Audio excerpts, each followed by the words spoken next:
c'est Patate. Aujourd'hui, je vais faire une vidéo qui est inspirée par Kylie Gooch, mais je sais qu'il y a d'autres project planners qui font le même style de vidéo, et c'est un non-official project plan non officiel, donc des produits que j'essaye d'utiliser sans les mettre dans un project plan. À savoir que moi, le seul project plan que je fais, c'est le pan de eyeshadow, lien dans la description, et dans le petit, tout sera dans la description et dans le petit, tous les gens que je citerai. Mais voilà, il y a un nombre de trucs que j'ai chez moi et que j'aimerais bien utiliser pour m'en débarrasser ou racheter des choses dans des marques que j'ai plus envie de soutenir. Mais pour le moment, je suis à essayer de les utiliser. Je fais pas un vrai project plan parce que j'ai pas envie de les updater. Si vous ne connaissez pas, coucou, je suis étudiante. J'aime beaucoup le maquillage, le milieu du maquillage et de la beauté. Et mais j'ai pas beaucoup de budget. Du coup, je me concentre beaucoup sur utiliser ce que j'ai et pas trop acheter. Et ici, voilà, je dois finir ce que j'ai avant d'avoir le droit d'acheter quelque chose de nouveau qui me conviendrait peut-être mieux.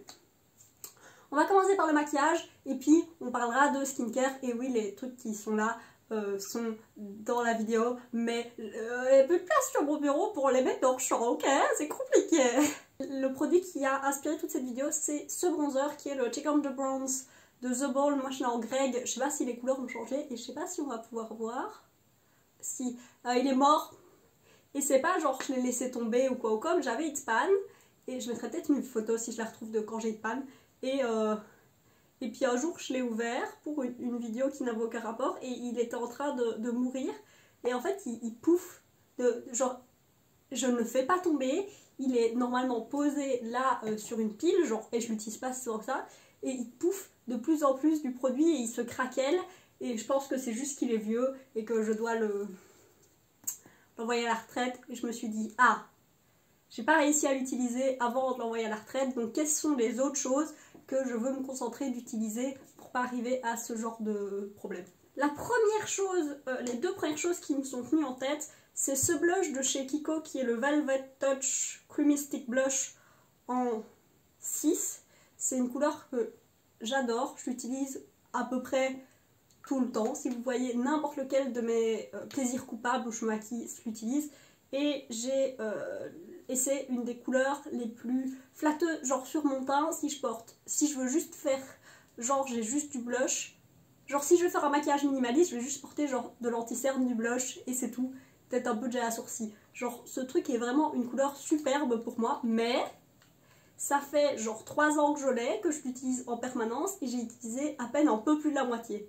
Ce truc est absurdement pigmenté. À chaque fois que je l'utilise, genre pareil dans les plaisirs coupables, genre j'en mets plein sur le dos de ma main et puis je viens avec mon éponge et puis je tapote et puis je mets sur mon visage, donc j'en utilise plus que ce que je pourrais utiliser si je le mettais directement sur mon visage ou si j'utilisais un pinceau directement dedans.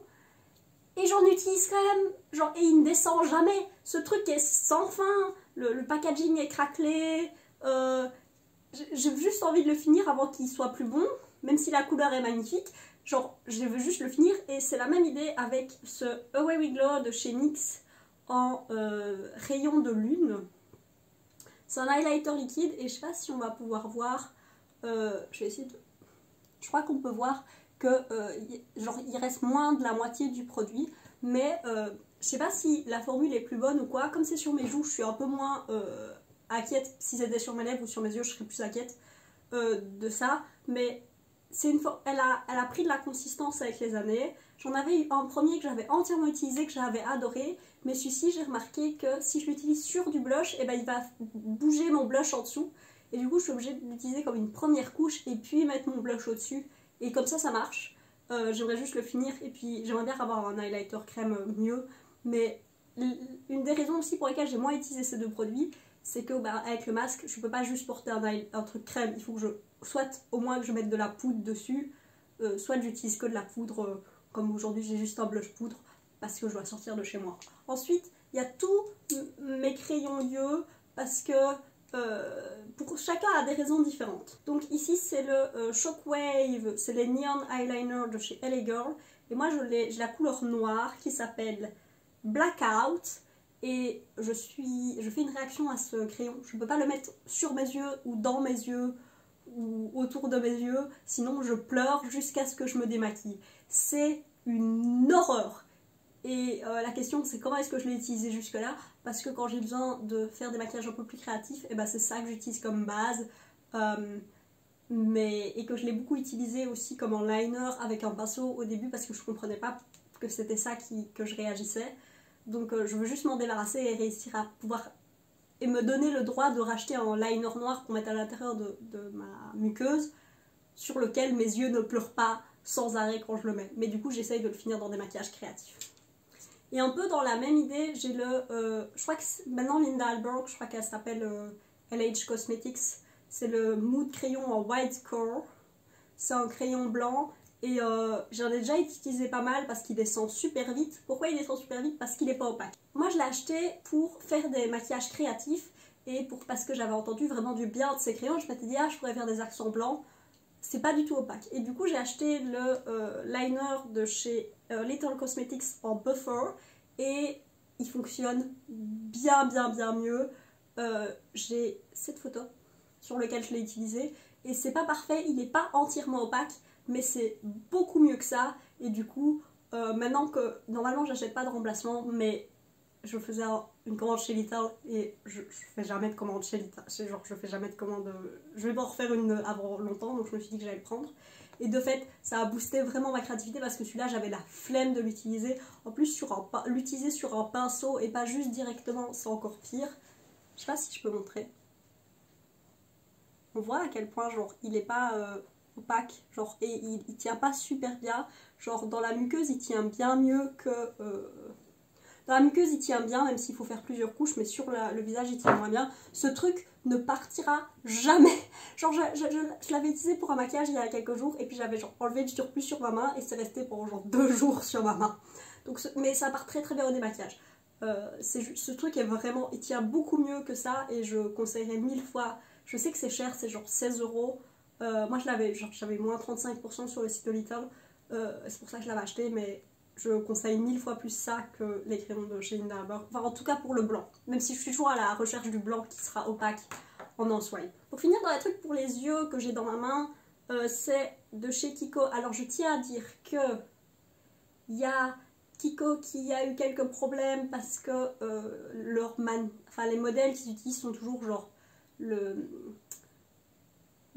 enfin pas cliché mais le teint italien. Je sais que c'est une marque italienne mais ils utilisent vraiment pas beaucoup de modèles de couleurs et il y avait eu un mail qui avait filtré mais on ne sait pas si le mail était vrai ou pas et Kiko a dit qu'il était faux donc je ne sais pas, mais par contre on voit que dans leur collection en édition limitée l'entièreté des produits sont vraiment très clairs et c'est pas du tout correct. Donc pour le moment moi je suis en pause avec Kiko, il se fait que j'ai quelques trucs que je vais en parler aujourd'hui mais jusqu'à ce que je vois qu'il s'améliore pour le moment je suis en pause.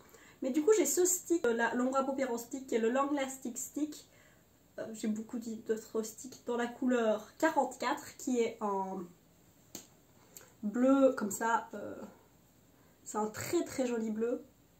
Le problème c'est que déjà, le mécanisme est mort mais ça arrive. C'est une ombre à paupières en stick qui sur moi crease. Je peux mettre de la base dans ma paupière, poudrer, mettre dessus, essayer de juste la mettre pas. J'ai tout essayé, ce truc crease instantanément sur moi et j'ai acheté le bleu sans faire exprès parce que je voulais acheter du beige pour essayer de l'avoir comme base et je crois que dans la boîte il n'y avait pas la bonne couleur mais c'est pas grave, je m'étais dit que le bleu c'est fun quand même et je peux l'utiliser en fait que dans ma muqueuse ou pour des trucs plus artistiques où je sais que je vais genre le faire et puis prendre une photo et puis enlever le maquillage. Je peux pas l'utiliser comme une base pour du bleu et du coup ça m'embête un peu et j'aimerais bien genre le finir. En plus c'est pas la meilleure chose à mettre dans la muqueuse, c'est un peu fat, c'est un peu fatou pour mettre dans la muqueuse, c'est pas le plus pratique et du coup j'aimerais bien genre trouver une alternative plus mieux ou un truc au moins qui cuise pas sur mes paupières, ça serait pas mal.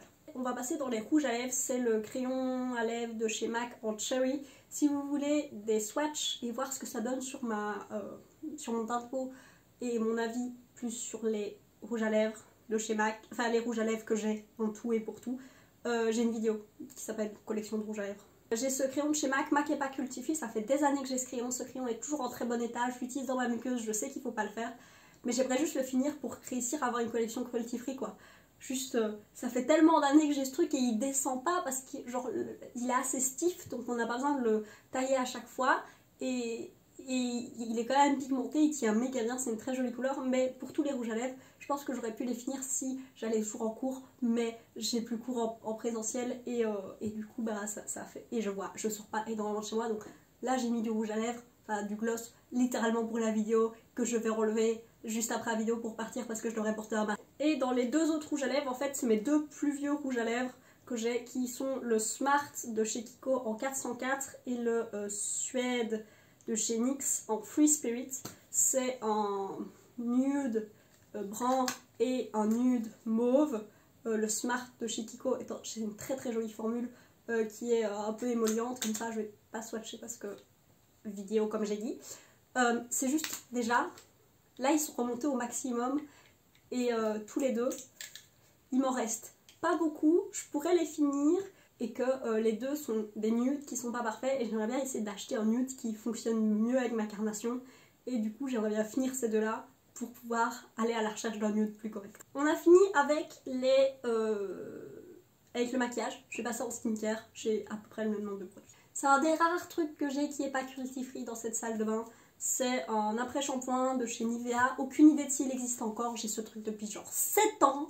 Je l'utilise uniquement pour raser mes jambes parce que comme un après-shampoing, c'est même pas un bon après-shampoing. C'est plein de silicone. J'utilise juste pour raser mes jambes et je rase pas si souvent mes jambes que ça. Et en plus, comme là, je sors pas de chez moi, et ben je rase d'autant plus pas mes jambes parce que personne les voit, donc j'en ai absolument rien à faire.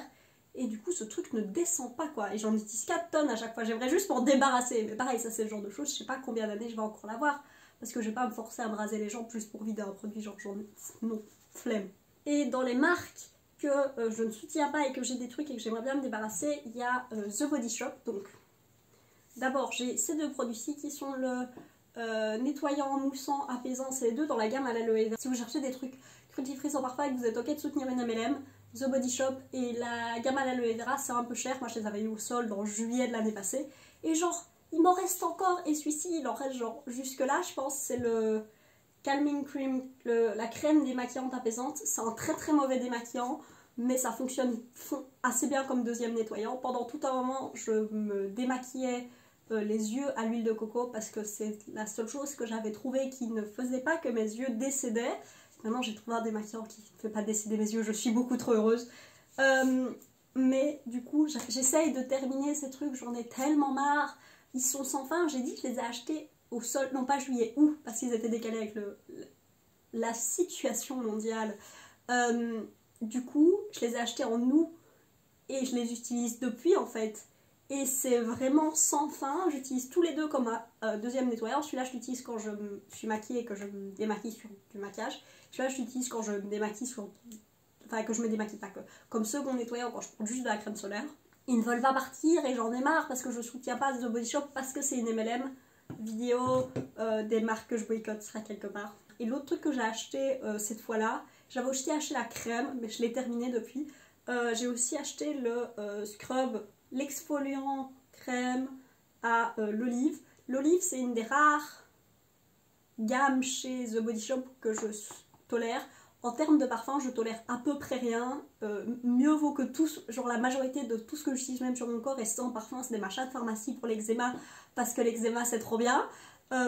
Mais du coup ça, la gamme à l'huile d'olive je la tolère pas, genre je peux pas l'utiliser de manière continue mais de temps en temps je la tolère. Et du coup j'avais acheté cet exfoliant parce que j'avais fini celui que j'avais et que j'étais chez The Body Shop et que je savais pas encore que c'était MLM. Et c'est vraiment genre une crème et les grains sont tout petits et du coup bah personnellement j'ai la peau genre raisonnablement épaisse et du coup bah ça scrub pas assez. Du coup je suis en mode hein, et je trouve que ça laisse un résidu pas agréable. Et du coup je dois genre, ce que je fais c'est que je scrub et puis je me lave dessus pour vraiment genre pas enlever les particules parce qu'elles sont parties avec l'eau. Et du coup je l'utilise pas beaucoup et depuis voilà juillet on peut voir que je l'ai à peine commencé. Et il faut vraiment que je me force à le finir parce que j'en ai marre de voir The Body Shop dans ma salle de bain. Et de deux, j'aime pas ce produit et j'aime pas ce gommage et j'aimerais bien trouver genre une alternative. L'autre chose que pareil j'aimerais bien trouver une alternative et qui est un peu la même chose, c'est un scrub aussi mais c'est pour le cuir chevelu. Je sais pas si ça va se voir mais j'ai des pellicules un peu, genre pas absurdement mais j'en ai un peu et je sais que ça peut aider. Donc j'avais acheté un scrub et Oblépika Sibirica est une des marques qui est cruelty free chez Di et il n'y en a pas des masses. Par contre, je sais pas si je m'en étais plainte, je pense pas. Tout sent absolument horrible. Ah, ça sent genre le sucre, comme si on... Genre j'ai l'impression que ça sent comme si on avait pris des chics en gélatine et qu'on les avait fait brûler. C'est vraiment... Je trouve que l'odeur est vraiment horrible. J'avais acheté une crème, la crème corps dans la même truc et j'ai même pas réussi à utiliser. Je crois qu'elle traîne chez moi quelque part pour qu'on la donne à quelqu'un. Parce que genre l'odeur était tellement forte qu'elle me donnait de la migraine. Ça c'est de la qualité. En plus le packaging est mal fait parce que c'est un tube comme ça qui se pose, mais le produit est trop liquide et du coup il faut que je le garde couché dans ma douche parce que sinon quand je l'ouvre, il y a déjà plein de trucs qui sont venus dans le couvercle et là je sais que j'en aurai plein dans le couvercle. Et en plus les grains ne sont pas assez épais et c'est plein de sulfate. Donc oui, alors de temps en temps, moi je n'utilise pas tous les shampoings naturellement, je suis censée utiliser genre une fois par mois. Pour vraiment, genre, j'ai un shampoing très très doux, donc pour vraiment bien nettoyer mes cheveux, et en plus, avec les sulfates, et en plus nettoyer mon cuir chevelu, mais il y a trop de sulfates, enfin, genre, je sais pas si c'est juste les sulfates, ou si c'est le produit lui-même, mais quand je l'utilise, mes cheveux, j'ai l'impression qu'ils sont élastiques, genre, ils sont vraiment pas au top de... Ils sont vraiment pas bien quand j'utilise ce truc. En plus, ça scrub pas assez, et il faut, genre, le mettre il faut faire des raies dans ses cheveux, et l'utiliser par raies. Et c'est genre, moi je colore pas mes cheveux, j'ai jamais coloré mes cheveux de la vie.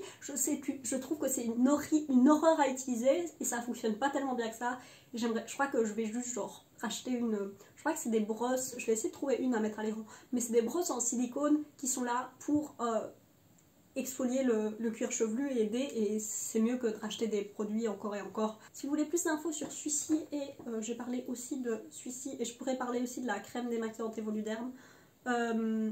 Donc ça c'est le Daily Self Cleansing Balm de Worst, et ça c'est le Purifying Cleansing Gel de Nae. Si vous voulez plus d'informations, j'ai fait une vidéo sur les choses que j'ai achetées pendant les 3 premiers mois de 2021 et avec mon avis et l'éthique de ces marques. Le premier produit c'est le Worst.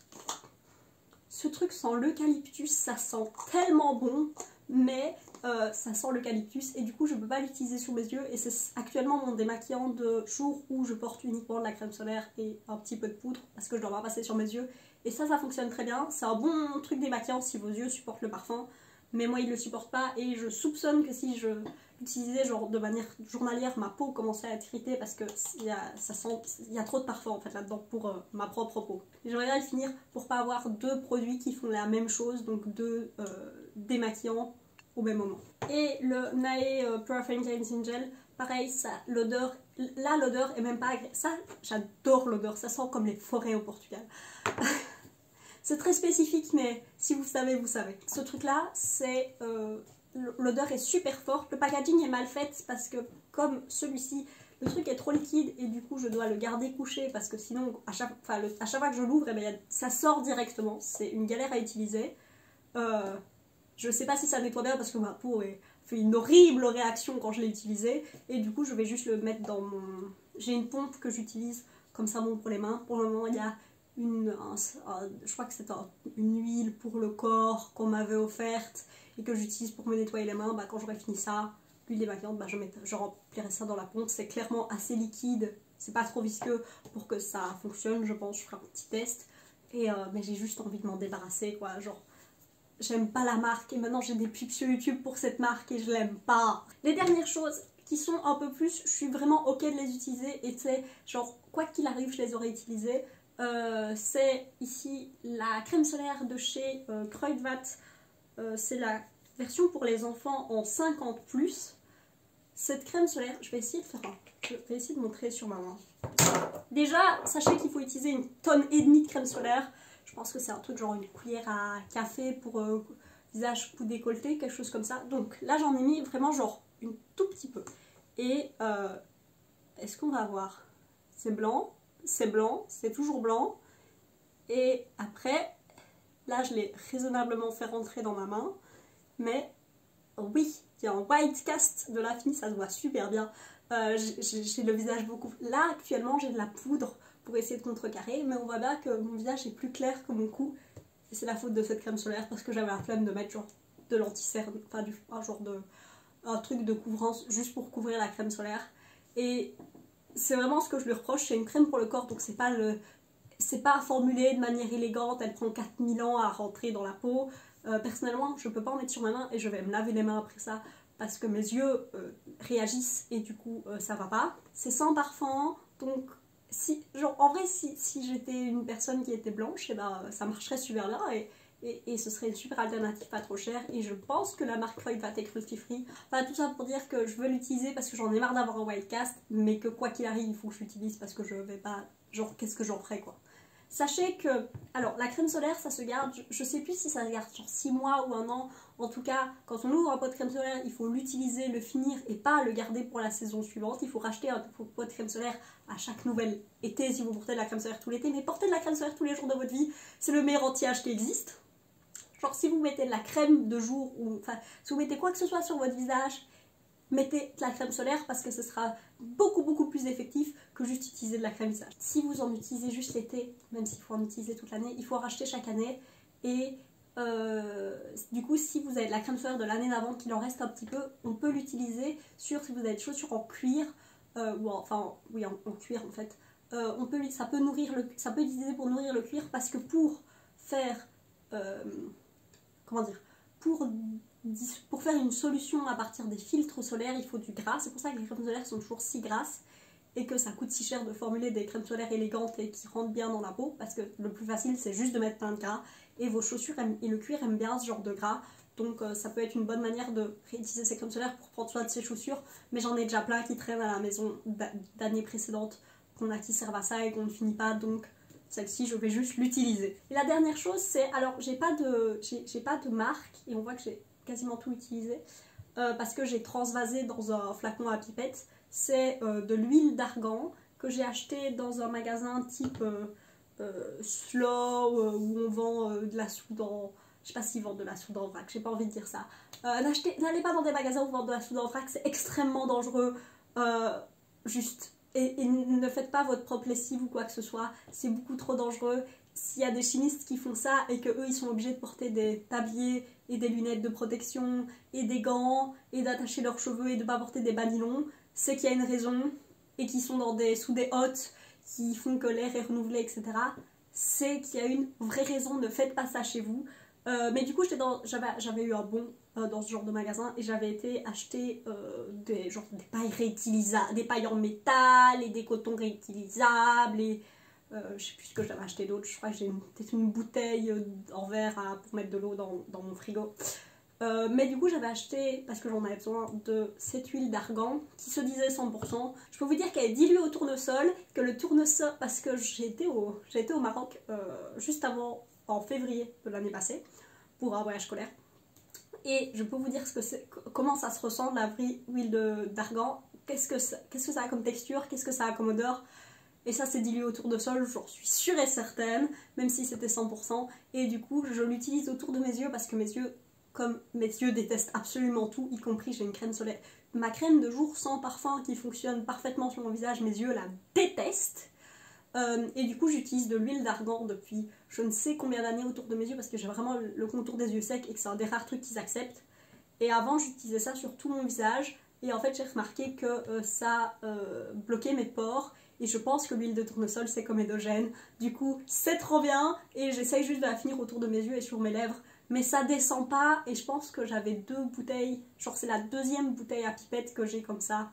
Enfin genre je l'avais remplie une première fois et j'avais laissé le reste dans la bouteille que j'avais et puis j'ai re-rempli entièrement cette bouteille là pour finir l'autre, la bouteille dans laquelle je l'ai achetée.